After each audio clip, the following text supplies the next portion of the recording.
નમસ્કાર. બિપોરજોય વાવાઝોડાની અપડેટ્સ આપના સુધી પહોંચાડવા હું દેવાંશી અને આઈએમડીની જે વેબસાઇટ છે અને એમાં જે સાયક્લોનની પરિસ્થિતિ બતાવી છે એના પરથી તમે સમજી શકશો કે એની સાઇઝ કેટલી વિશાળ છે. જે આપણે છેક સુધી કહી રહ્યા છીએ ને કે ગુજરાત સાથે ટકરાશે કે નહીં ટકરાશે, તો શું થશે, ટકરાય કે ન ટકરાય, પરિસ્થિતિ દરિયા કિનારાઓ પર અલર્ટ રહેવાની, ખતરાની શરૂ ઓલરેડી થઈ ગઈ છે. એટલા માટે કેમ કે આખું આ સેન્ટર જે આઈએમડી ઓલરેડી કરીને આપ્યું છે, આ બધું જ છે એ એનું સેન્ટર છે. એની આજુબાજુમાં જે પવનની ગતિ, એના કારણે જે હાઈ પ્રેશરના પવનો જે ફરતા હોય, જેના વિશે આપણે દરેક વખતે વાત કરી ચૂક્યા છીએ, એ બધા જ તો ઓલરેડી ત્યાં છે. અને એટલે જ આ હાઈ પ્રેશરના પવનો આજે આપણે એનું આ સેન્ટર સમજીએ અને એની પાછળ જે આ બધા પવનો વહેતા હોય છે આમામ સાથે, એની પાંખ બનાવે છે. અને આંખ ક્યારે ટકરાશે એ ખબર નથી, પણ પાંખ આ બધા જ વિસ્તારોમાં અસર ઓલરેડી કરી રહી છે. આ દરિયાકાંઠાના વિસ્તારો છે, આ વિસ્તારો પર અસર નથી થઈ રહી. જે ગુજરાતના આપણા બાકીનો આ જે પ્રદેશ છે, જે દક્ષિણ ગુજરાત અને છેક આમ જુઓ તો ઉના સુધીનો, એટલે કે દીવ ઉપર તો પણ એની અસર પરંતુ ધીરે ધીરે ઓછી થઈ રહી છે ને ઓછી થતી જશે એ આગળ જતા જતા. પરંતુ આ વિસ્તારો પર એની સૌથી વધારે અસર છે, સૌથી વધારે પ્રભાવી આટલો કચ્છનો વિસ્તાર છે. એની અસર આગળ જતા બનાસકાંઠા અને આ બાકીનો જે ગ્રીન એરિયા દેખાય છે એના પર પણ થવાની છે. એ સિવાય દ્વારિકા સૌથી વધારે પ્રભાવિત રહેવાનું છે. દ્વારિકાની સાથે અહીંયા તમે જામનગરની વાત કરો, જામનગર અને મોરબી આ બંને જિલ્લા એવા છે કે જે આની સરખામણીએ ઓછા પ્રભાવિત, પરંતુ ગુજરાતના બાકીના વિસ્તારોની સરખામણીએ પ્રભાવિત તો રહેવાના છે. સારી એવી અસર ત્યાં થવાની છે. અને એટલા જ માટે તમને એની સાઇઝ બતાવીને અહેસાસ કરાવવો હતો કે હવે કોઈ મતલબ નથી એ વિષય પર આખો દિવસ વાત કરવાનું કે ટકરાશે કે નહીં, પરંતુ હા, ટકરાશે તો બહુ જ સ્વાભાવિક છે કે એની અસર બહુ ભયાનક થઈ શકે છે. તમને આગળ જ લઈ જઈને બતાવવા છે સીધા જ કે હવામાન વિભાગે શું કહ્યું છે. અમે તમને ઝૂમ કરીને એક ઇમેજ બતાવેલી હતી. હવામાન વિભાગે જે લેટેસ્ટ બુલેટિન જાહેર કર્યું છે એની આ તસવીર છે અને એના પરથી તમે ગુજરાતની સાઇઝ જો ઝૂમ કરીને દીપ બતાવી શકે તો આ ગુજરાતની સાઇઝ છે અને એની સામે આ સાયક્લોનની સાઇઝ છે. આ સાયક્લોન છે, આ વાવાઝોડું છે, એ ખતરનાક જ હોય અને એટલે જ એની આ પરિસ્થિતિ તમને વાસ્તવિકતા દર્શાવી એટલા માટે જરૂરી હતી. હવે વાત આવે છે અપેક્ષાઓની આપણી, કે અપેક્ષાઓ આપણે શું રાખવી જોઈએ. હું તમને વિંડીમાં જઈને બતાવીશ, પરંતુ આ હવામાન વિભાગનું જે લેટેસ્ટ બુલેટિન આવ્યું છે એ હું તમને બતાવી રહી છું કે આખો એરિયા એમણે જ માર્ક કરીને બતાવ્યો છે. એના સિવાયની અપડેટ બતાવી રહ્યા છે. આ સાયક્લોન અહીંયા ટકરાશે એવું એમનું અનુમાન છે. એ જખૌ પોર્ટની પાસે એમણે બતાવ્યું છે હવામાન વિભાગે. બાકીના બધા જ મોડેલ ડિફર થઈ રહ્યા છે આ વાત સાથે, જે હવામાન વિભાગ કહે છે. હવામાન વિભાગે બહુ લાંબુ અંતર આપી દીધું છે. એમણે કહ્યું છે કે માંડવીથી લઈને કરાચી વચ્ચે ગમે ત્યાં ટકરાય. અને એટલે જુઓ તમે આખો આ બહુ લાંબો પટ્ટો બતાવી દીધો છે. આ બધા જ વિસ્તારો એવા છે કે જેના પર અસર તો થવાની જ છે. એટલે આ હવામાન વિભાગનું જે બુલેટિન છે એ કહી રહ્યું છે. એ સિવાય આ બાકીના બધા જે સિમ્બોલ શું દર્શાવે છે એની વાત કરી રહ્યા છે.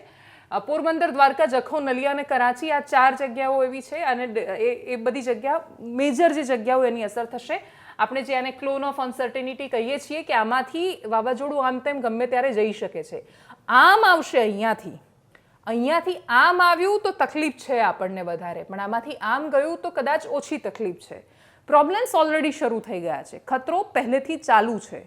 જે લોકોના ઘર દરિયા કિનારાથી 5 કિલોમીટરની સીમામાં આવેલા છે એમને જઈને પૂછો, ત્યાં ખબર પડશે. રિપોર્ટર્સ જે લોકો ગ્રાઉન્ડ ઝીરો પર છે એ લોકો સતત કહી રહ્યા છે પવન આવી રહ્યો છે. તમે ગુજરાતના કોઈ પણ પ્રદેશમાં હોવ, એટલે તમે બાકીના આ જે દાહોદ, મહીસાગર કે ઉપરના પટ્ટાઓ છોડી દો, બનાસકાંઠા, સાબરકાંઠા બાજુના, તો તમને ખબર પડશે કે એ વિસ્તારો સિવાયના મોટાભાગના વિસ્તારોમાં બહુ જ સ્પીડથી શરૂ થયેલો પવન અને બદલાયેલું વાતાવરણ દર્શાવે છે. સામાન્ય ચોમાસાની એ પરિસ્થિતિ નથી. દરિયા કિનારા પર એટલા જ માટે તંત્ર ત્યાં અલર્ટ પર છે. ઇમ્પેક્ટ કેવી થશે એના પર, એટલે કે +64 બતાવે આની અંદર ગ્રેટર દેન, તો એ સમજવાનું કે total suspension of fishing operation જે મોટા ભાગના આપણા દરિયા કિનારાઓ પર એ શરૂ કરી દેવામાં આવ્યું છે. ફિશિંગ ઓપરેશન નથી થઈ રહ્યા, માછીમારોને લાવી દેવામાં આવ્યા છે. અને એપ્રોક્સિમેટલી તમે માની લો કે લગભગ 24,000 જેટલી બોટ એક સાથે પાર્ક કરાઈ છે અલગ અલગ જગ્યાઓમાં. એકદમ સુરક્ષા સાથે એ બધાને પાર્ક કરી દેવામાં આવી છે. મોટા ભાગે અત્યારની માહિતી પ્રમાણે, જ્યાં સુધી તંત્ર પાસે માહિતી છે તે પ્રમાણે, કોઈ જ માછીમાર અત્યારે નથી દરિયામાં જે હોય.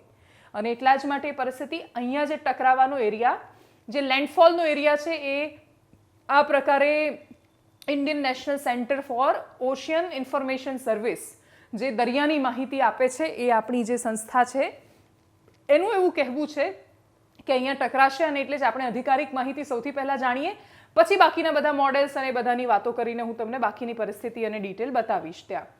આ જે ટાઈડ એટલે કે મોજાની પરિસ્થિતિ બતાવી છે પોરબંદર, નવલખી, ઓખા અને કંડલાના પોર્ટ પર જે પરિસ્થિતિ છે એ સિવાય 12/6, 13/6, 14/6, 15/6 અને 16 તારીખ. 16 તારીખે આ બધું જ ક્લીન થઈ જશે. આના પર ફોકસ કરીએ આપણે, જે આવનારી સુંદર સવાર જે આપણે કહીએ છીએ. તો 16 તારીખ એ સુંદર સવાર કદાચ બાકીના પ્રદેશો માટે હોઈ શકે છે, પરંતુ જો વાવાઝોડું ટકરાઈને જાય છે અને આંખ નથી ટકરાતી ને પાંખ ટકરાય છે, તો પણ જો ટકરાય છે અને જે ઓલરેડી શરૂ થઈ ગયું છે તો એની અસર બહુ બધી આ બાકીના બધા પ્રદેશો પર રહેવાની છે.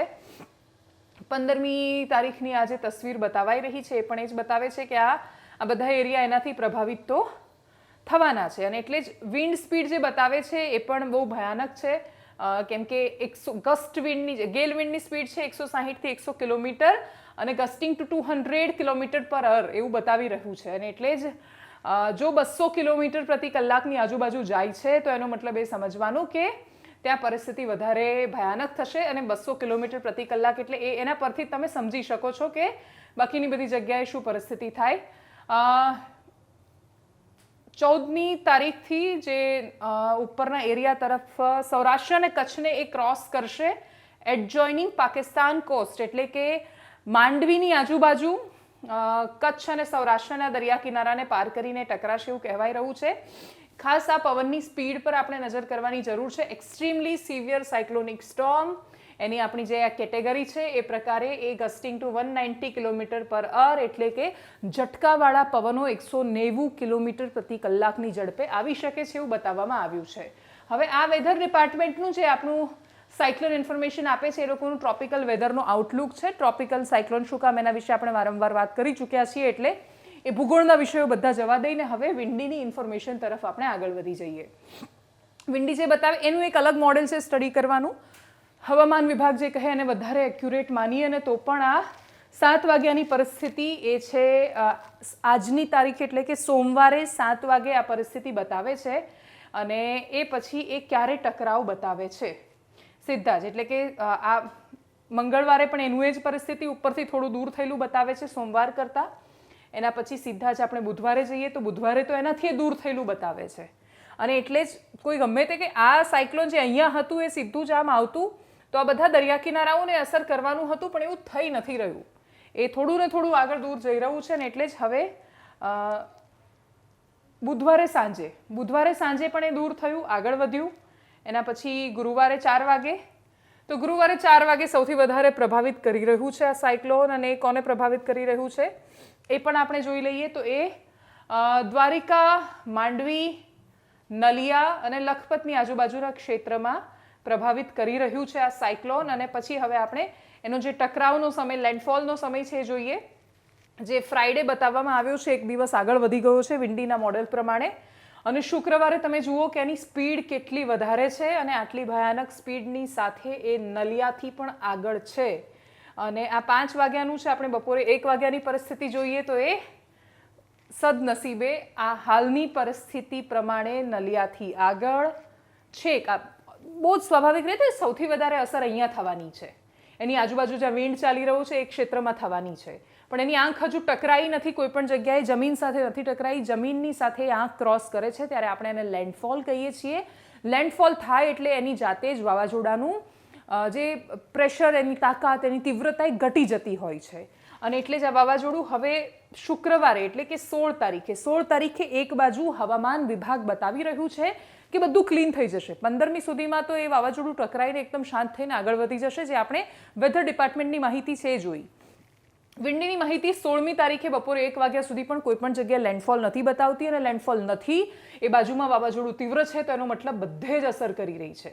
અને ખાસ તો દરિયા કિનારાનો, એ જામનગરનો વિસ્તાર હોય, એ સલાયાનું બંદર હોય, દ્વારિકાની વાત હોય, દ્વારિકા પર તો બહુ ભયાનક અસર છે. ભયાનક સૌથી ખતરનાક પરિસ્થિતિ અહીંયા લખપતની આજુબાજુ બતાવાઈ રહી છે. લખપત અને પાકિસ્તાનની બોર્ડર છે આ છે. અહીંયાથી આ બાજુ હૈદરાબાદ વાળો વિસ્તાર શરૂ થઈ જાય છે. ઉપર અહીંયા કરાચી આવેલું છે, આ ઇસ્લામકોટ, મીઠી, આ બધા પાકિસ્તાનના વિસ્તારો છે. અહીંયાથી આગળ આપણું બનાસકાંઠા અને પાટણ ને બધાની શરૂઆત થાય છે.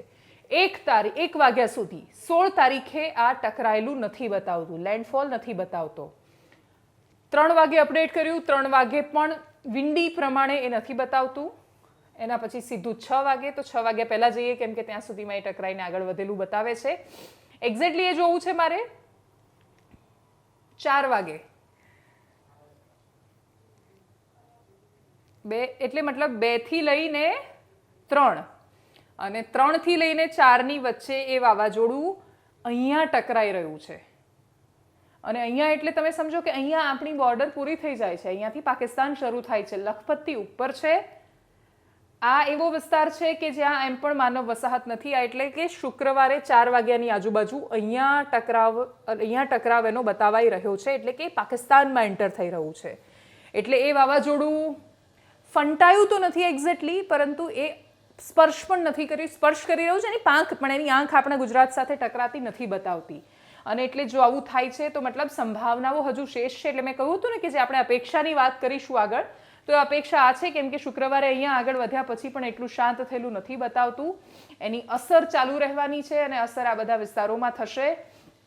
ગુજરાતમાં બાકીના બધા પ્રદેશોમાં સરખામણીએ થોડું સરસ શાંત થઈ જાય એવું અત્યારે દેખાઈ રહ્યું છે. આ ગુજરાતની પરિસ્થિતિ રાત્રે 1 વાગ્યાની પરિસ્થિતિ જ્યાં ઓલરેડી બહુ દૂર થઈ ગયું છે. હવે આ જ બધી ચિંતા પાકિસ્તાનમાં શરૂ થઈ ગઈ હશે જે અત્યાર સુધી આપણે કરતા હતા. સેટરડેની આ તસવીર છે, આગળ વધ્યું છે પરંતુ છતાંય એટલું શાંત થયેલું નથી બતાવતું. અને એટલે જ શનિવાર સુધીમાં ગુજરાત પરથી ખતરો ટળે છે, પરંતુ આગળ ગયા પછી પણ એ શાંત કેમ નથી થઈ રહ્યું જમીન સાથે ટકરાવ પછી, એ પણ બહુ જ મોટો સવાલ છે. પણ એ સવાલ આપણે એ બધી ચિંતા પાકિસ્તાન પર છોડી દઈએ છીએ અને ગુજરાતની વાત પર પાછા આવી જઈએ છીએ. તો ગુજરાતની વાતની સાથે મારે મેં જેમાં તમને આ રેઇન બતાવ્યું એવી રીતે સાથે એ જે આપણું આ વાવાઝોડું એક્ઝેક્ટલી કઈ પરિસ્થિતિમાં બતાવે છે એ પણ તમને સમજાવવું છે. કેમ કે આ વાવાઝોડું અત્યારે એમના પ્રમાણે અહીંયા છે, લખપત પાસે ઉપર પાકિસ્તાન અને ગુજરાતની બોર્ડર પર ટકરાવાની સંભાવના વિંડી પ્રમાણે છે. IMD શું કહે છે તો હું તમને ઓલરેડી સમજાવી ચૂકી છું.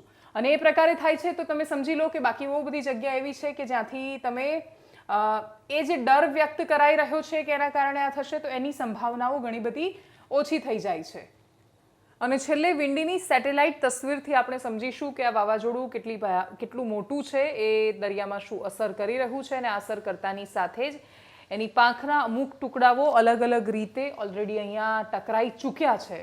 અને એટલે જે તમે અહીંયા અસર દેખાય છે એનો એક ટુકડો જો તમને અહીંયા પણ દેખાતો હશે જે સાથે, અને એટલે જ આ જે ટુકડો છે બતાવે છે કે ઓલરેડી અહીંયા આ બાકીના બધા ક્ષેત્રોમાં અસર થવાની શરૂઆત થઈ ગઈ છે. અને એટલે જામનગર, કચ્છ, બાકીના બધી જગ્યાએ આ પરિસ્થિતિ હશે. સેટેલાઇટ ઇમેજ છે, ઉપરથી જે ક્લાઉડનું જે ડિસ્ટ્રીબ્યુશન હોય, ક્લાઉડ એટલે વાદળ જે રીતે વહેંચાયેલા હોય બધું જ બતાવે છે. તો આ છે વેધર અપડેટ્સ. સૌથી મહત્વની વાત કે જેટલી સંભાવનાઓ ટકરાવની છે એટલી નહીં, પરંતુ અમુક સંભાવનાઓ એવી પણ છે કે આપણી સાથે આપણે ગુજરાત ઉપર લેન્ડફોલ નહીં કરે. સૌથી વધારે પ્રભાવિત કચ્છ જિલ્લો રહેવાનો છે, એના પછી દ્વારિકા પર એટલી જ અસર થવાની છે. દ્વારિકાની સાથે નીચે પોરબંદર પર પણ અસર થવાની છે, એક્ઝેક્ટલી દરિયા કિનારે આવેલો એ જિલ્લો છે. એના પછી વધારે નહીં, પરંતુ બાકીના ગુજરાતની સરખામણીએ મોરબી અને જામનગર પર એટલી અસર થવાની છે. જૂનાગઢ સહિતના જિલ્લાઓમાં 44થી વધારે તાલુકાઓમાં ઓલરેડી વરસાદ શરૂ થઈ ગયો છે. વરસાદની અસર એ બાકીનું બધું કશું જ નથી, પરંતુ આ વાવાઝોડાની અસર છે. વાવાઝોડું આપણને દર્શાવે છે કે દરિયાનું તાપમાન વધી ગયું છે. આપણા ઘરની ઠંડક એ દરિયાને ગરમ કરી રહી છે. ગ્લોબલ વોર્મિંગ અને ક્લાઇમેટ ચેન્જ જેવા મુદ્દાઓ પર આટલા ભયાનક વાવાઝોડાઓ પછી આપણે ગંભીર બનીએ, એ સમસ્યાઓને સપનાની દુનિયાની કે મોટા મોટા લોકોની નહીં પણ વાસ્તવિક સમસ્યા સમજીએ, આપણા બધાને અસર કરે છે એવું સમજીએ. અને ખાસ સૌથી મોટી વાત કે ગમે તેટલા મોટા માણસો કોન્ફરન્સ કરતા હશે, એની અસર આ દરિયા કિનારાઓ પર એનાથી 5થી 10 કિલોમીટરની પટ્ટીમાં વસતા સામાન્ય માણસ પર થાય છે. પ્રભાવિત એ સામાન્ય માણસ થવાનું છે, જેનું પોલ્યુશનમાં આમ જોવા જઈશું તો કદાચ સીધું કોઈ યોગદાન નહીં હોય. અને એટલે જે અગરિયા છે, માછીમાર છે, કિનારા પર ખેતી કરતા, જેની નાળિયેરી છે, પાકવાળા, જેના કેસર કેરીની, કચ્છની કેસરની સિઝન છે, આ છેલ્લી કેરી ખાવાની, એ બધાને અસર થઈ રહી છે. અને એટલે જ અપેક્ષા કે કુદરત એ લોકોની સામે જુએ. નમસ્કાર.